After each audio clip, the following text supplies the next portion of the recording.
એમ બેમર્યાદી થઈ બગડેલી જી,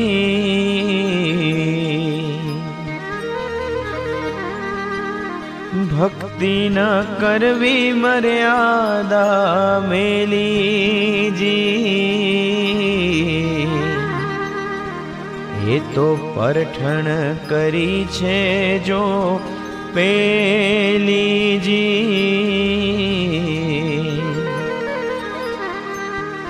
ન કરવું કામ કોઈ નિયમને ઠેલી જી,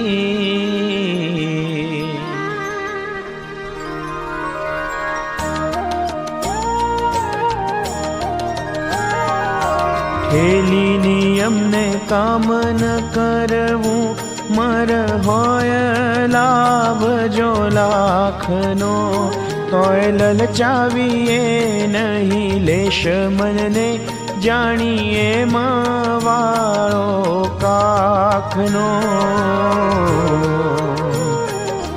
વારે વારે આવી વાર્તા માનજો સહુને મળતી નથી, તે સ્વપ્ન સરખા સુખ સારું હારવી નહીં કહું હાથથી, શરીર કપાય મર સઘળું થાય ટૂંક ટૂંક મરતન, પણ ન દેવું કપાવા નાકને, નૈની રાખવી ઝાઝી જતન,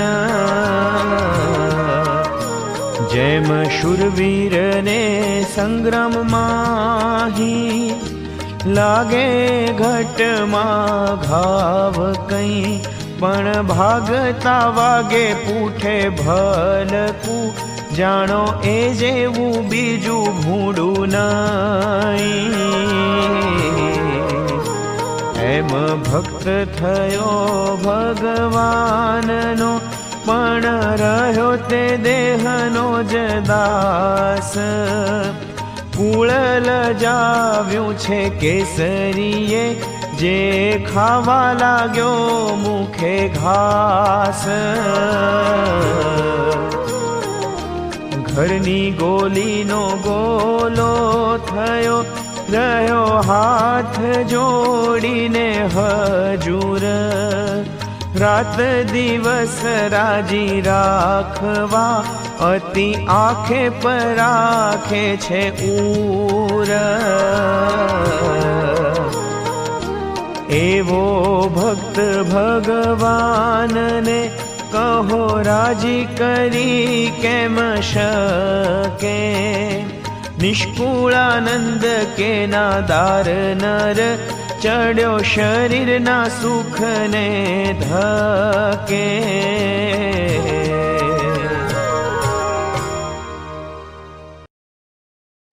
જય સ્વામિનારાયણ. કડવું 42. એમ બે મર્યાદી થઈ બગડેલી જી, ભક્તિ ન કરવી મર્યાદા મેલી જી. આગળ જે દ્રષ્ટાંત દીધા હતા એવી રીતે આપણે મહારાજના જે બાંધેલી મર્યાદાઓ, ધર્મ નિયમ, એને મૂકીને જો વર્તીએ તો ઉપર જેમ હતી વાત એવી જ વાત થાય. એટલે અહીં સ્વામી આપણને ટકોર કરે છે કે મર્યાદા મૂકીને ભક્તિ કરવી નહીં. એ તો પરઠણ કરી છે જો પહેલી જી, ન કરવું કોઈ કામ નિયમને ઠેલી જી. તો કે મહારાજની શરત છે. આપણને બાપાશ્રીએ વાર્તા 107 એમાં પણ કીધું કે જે આજ્ઞા ન પાડી તે સ્વામિનારાયણનો નથી. મામાએ અમૃત સરિતાના ભાગ 1 બાના નંબર 18 ઉપર કીધું આજ્ઞા ન પાડી તે સ્વામિનારાયણનો નથી. મહારાજે પણ કીધું કે અમારે એને કોઈ લેવા દેવા નથી. મહારાજે પ્રથમના 18મા વચનામૃતમાં કીધું કે આ વાત સર્વેને સમજાય એવી છે, ભલા થઈને સત્સંગમાં સારી રીતે પ્રવર્તાવજો તો અમે જાણીએ કે તમે અમારી સર્વે સેવા કરી. આ પ્રમાણે સમજશે ને વર્તશે તે જ મુક્ત થશે. તો આ બધા જ શાસ્ત્રના વચન ખોટા થઈ જાય. તો કે કોઈ પણ ભક્તિ કરો, ભલે થોડી કરો, પણ એના નિયમમાં રહીને કરો. સીતાજીને જયારે રાવણ ઉપાડવા આવે છે ત્યારે લક્ષ્મણ રેખા દોરેલી હોય છે, પણ જેવો લક્ષ્મણ રેખાની બહાર પગ મૂકે છે અને એને રાવણ ઉપાડી જાય છે, એમ આપણે પણ મહારાજે બાંધેલી ધર્મ નિયમની મર્યાદા એ લક્ષ્મણ રેખાની બહાર પગ મૂકીએ એટલે ગમે તેવા હોઈએ પણ આપણું ક્યારેય કલ્યાણ થતું નથી. એટલે અહીંયા આપણને સ્વામી એમ કે છે કે નિયમને મૂકીને ભક્તિ કરવી નહીં. ઠેલી નિયમને કામ ન કરવું, મારું હોય લાભ જો લાખનો, તો કે આપણું મહારાજે બાંધેલી પ્રણાલિકાઓ એને મૂકીને કામ કરીએ ને એનાથી ગમે એટલો લાભ થતો હોય તો પણ આપણે એવી સેવા કરવાની નથી. આજકાલ હવે આપણે બધા સેવાના તાનમાં એવા ચડી ગયા કે પછી મહારાજે બાંધેલી મર્યાદાઓ બધી બાજુ મૂકી દઈ સંતો સાથે મિટિંગો કરવી, સંતો સાથે બેસવું, બોલવું, કાર્ય કરવું, અને પછી આપણે એમ કહીએ કે પણ મને તો સ્ત્રી પુરુષનો ભાવ જ નથી, તો મને બોલવામાં શું વાંધો છે. તો બાપાશ્રીની વાતમાં આવે કે એક વખત બાપાશ્રી નિર્ગુણદાસ સ્વામી સાથે જતા હોય, સાથે બીજા નાની ઉંમરના સાધુ હોય, થોડાક આગળ થઈ જાય તો પણ નિર્ગુણદાસ સ્વામી લાકડી ઊંચી કરીને લોકોને ઉભા રાખે, ઉભા રહો. અને ત્યારે કહે છે કે આપણે બાજુમાં બાપાશ્રી હોય છે, એમ કે આ બંને મુક્ત હતા, તેમ છતાં સાધુથી છેટા ન ચાલવું, ખાલી થોડા ડગલાનો જ ફેર હતો. તો કે આમ જે દ્રષ્ટિ કહીએ તો કે બે મુક્ત હતા, તેમને એવો કોઈ બાદ નથી. પણ મહારાજે બાંધેલી મર્યાદા પ્રમાણે કે દરેકે પોતાના નિયમમાં રહેવું, તો એકલા સાધુથી ન ચલાય. તો એના માટે થઈને થોડાક જ આગળ સાધુ હતા તોય નિર્ગુણદાસ સ્વામી એમને ઉભા રાખે છે અને સાથે ચાલે છે, સાથે બાપાશ્રી છે, તેમ છતાં એટલું બધું મોટા એ આપણને નિયમ ધર્મની મર્યાદાઓ પાડીને બતાવેલું છે. મામા પણ આજીવન કોઈ પણ બહેનો નડતા નહીં, તો સ્કૂલમાં સર્વિસ કરતા ત્યારે એમના ટેબલ ફરતા કોઈ બેન ઉભા રહે કે કોઈ સ્ટુડન્ટ આવીને તો પણ મામા ના પાડતા. ઘણાને એવું લાગતું કેમ અમે અછૂત છીએ, આવા છીએ, છતાંય મામાએ કોલેજ કરી છે ત્યારે પણ અવિચળ એમનો આ જે સિદ્ધાંત હતો એને પકડીને રાખેલો છે. કોઈ પણ મોટા મુક્તને કંઈ પણ ખાવું, પહેરવું, ઓઢવું એનું કોઈ બંધન હોતું નથી, કારણ કે એક સ્થિતિથી પર થઈ ગયા. તેમ છતાંય મોટા મુક્તો એમના આચરણ દ્વારા આપણને શીખવાડવા માટે કોઈ નિયમ ધર્મની વાડ તોડતા નથી. અને અહીંયા સ્વામી પણ આપણને એમ કે છે ગમે એટલો લાભ મળતો હોય પણ નિયમને જો તોડીને લાભ મળતો હોય તો આપણે નિયમને તોડવો નહીં અને લાભને જતો કરવો. તોય લલચાવીએ નહીં, લેશ મનને જાણીએ મવાળો કાંખનો. તો કે ઘણો મોટો લાભ મળતો હોય તો પણ એને કાંખના મુવાળા એટલે કે બગલના વાળ જેવો જાણી અને એમાં સહેજ પણ લલચાવું નહીં, એનું આપણે ક્યારેય જતન કરતા નથી. એમ ગમે એટલો લાભ મળે પણ નિયમ મૂકીને મળેલા લાભને ગ્રહણ કરવો નહીં. એટલે તો મહારાજે કીધું જ છે કે સાધુ દીક્ષા કોને દેવી, તો કે આચાર્ય મહારાજ પાસે. હવે મૂકીને જાતે આપણે કંથા પહેરીએ તો એને સાધુ કહેવાય? તો એવા લાભને શું કરવો છે? એના બદલે આ સફેદ વસ્ત્રમાં રહીને ભગવાન ભજી જ શકાય. વારે વારે આવી વાર્તા માનજો, સૌને મળતી નથી. તો કે વારે વારે આવું જ્ઞાન કહેનારા, સાંભળનારા, યાદ કરાવનારા વારે વારે આપણને મળતા નથી. આજે જુઓ તો આવા શાસ્ત્ર ખોલીને કોણ આપણે વાંચીએ છીએ, સમજીએ છીએ. જયારે વૃંદાવન સ્વામી 165મી વાતમાં આપણને લેશન આપીને ગયા કે વચન પાડવા વચન વિધિ સાંભળજો, હૃદયમાં પ્રકાશ કરવા હૃદય પ્રકાશ વાંચજો, મનને જીતવા માટે મનગંજન વાંચજો. પણ આપણે ક્યારે એવી કોઈ તસદી લેતા નથી. તે સ્વપ્ન સરખા સુખ સારું, હારવી નહીં કહું હાથથી. અંતે આ સુખ જે મળવાનું એ કેવું મળવાનું? તો કે સ્વપ્ન સરખું. જરીક વાર આપણને મોટા કરે, આગેવાન કરે અને આપણી ધર્મ મર્યાદા લોપીને કરેલી સેવા ઉપરથી આપણા માટે જન્મ મરણનું કારણ બની જાય. શરીર કપાય, મર સઘળું થાય, ટૂંક ટૂંક મરતન.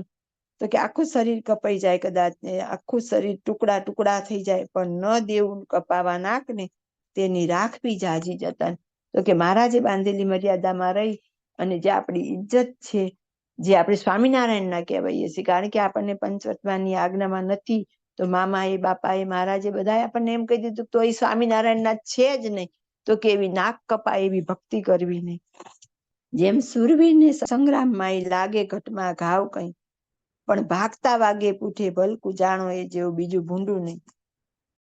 કોઈ સુરવીર જયારે લડવા જાય અને એને સામી છાતીએ ગમે એટલા ઘાવ વાગે એની એને ચિંતા નથી, પણ જો કાયર થઈને ભાગવા જાય અને એની પીઠમાં એને જરાક અમથું જ વાગે તો એના જેવું બીજું કોઈ ભૂંડું નથી. કેમ? તો કે કાયર થઈને ભાગવા ગયો હતો એટલે એના માટે એ નાલીસી રૂપ કહેવાય, શરમજનક કહેવાય કે એ કાયર થઈને ભાગ્યો હતો. એમ આપણે મહારાજને મેળવવા જયારે નીકળ્યા જ છીએ ત્યારે હવે નિયમ ધર્મની વાડ તોડીને આપણે ચાલવું નહીં. એમ ભક્ત થયો ભગવાનનો પણ રહ્યો તે દેહના જ દાસ. આપણે જો ભગવાનના ભક્ત થયા અને આપણાથી નિયમ ધર્મ ન પડે તો આપણે શું થયા? દેહના ગુલામ થયા. કઈ મહારાજના તો ભક્ત થયા નથી આપણે. કુળ લજાવ્યું છે કેસરી જે ખાવા લાગ્યો મુખે ઘાસ, તો કે સિંહ થઈને જો ઘાસ ખાય તો એ તો એની નાતને એને વગોવીશ. એમાં આપણે ભગવાનના ભક્ત થઈને એમાંય કારણ સત્સંગના અનુયાયી થઈ અને બાપાવાળા થઈ અને જો નિયમ ધર્મ રૂપી મર્યાદા લોપીએ તો કે પછી જેમ કેસરીએ ઘાસ ખાધું એના જેવું કહેવાય.